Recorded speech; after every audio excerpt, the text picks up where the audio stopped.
let's look at this. A lot of people had a go at GB News. Yep. I was myself speaking to newscasts where they went on and on and on and on about due impartiality, which I actually felt I had to explain. Yeah.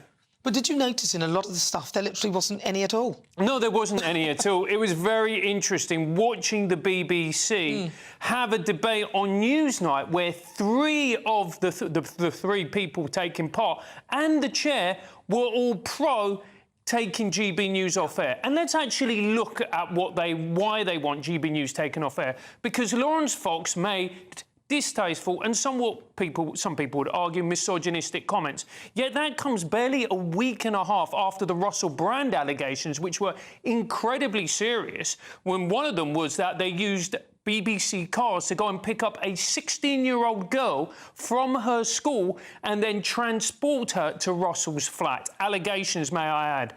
That, to me, is far more serious. If you look at all the BBC News presenters that have been involved or allegedly involved in horrific behaviour, including crimes like paedophilia, no one ever mentioned that we should shut down the BBC. No one ever mentioned, hey, look, we should defund them. They were criticised, and rightly so.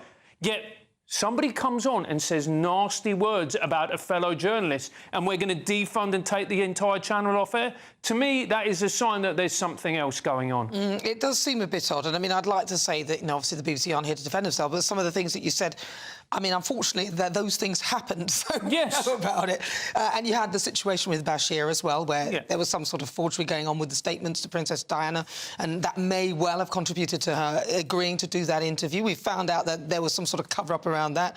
So it does seem a little bit rich for these people all to descend, even ITV descending on us. I mean, did you see on the way they descended on Michelle Dewberry? No, I didn't see the way. But look, none of this surprises me, Nana, because what you get in the mainstream media is you get one opinion. That is all you get. Now, it may vary slightly to the left or slightly to the right, and occasionally, you know, they'll wheel Nigel Farage out and they'll treat him like Jimmy Savile, you know, accused of all these horrendous crimes. You know, he's pro-Brexit and he's right-wing, and they'll say he's a racist and a fascist, slightly to the right of Hitler, and then that'll be it. But the reality is you are going to get one opinion on the mainstream. Well, that's it. Well, whereas what you get here... And this is something that is never spoken about, and it's very important. And I just want to make clear that I come on and do GB News once a week.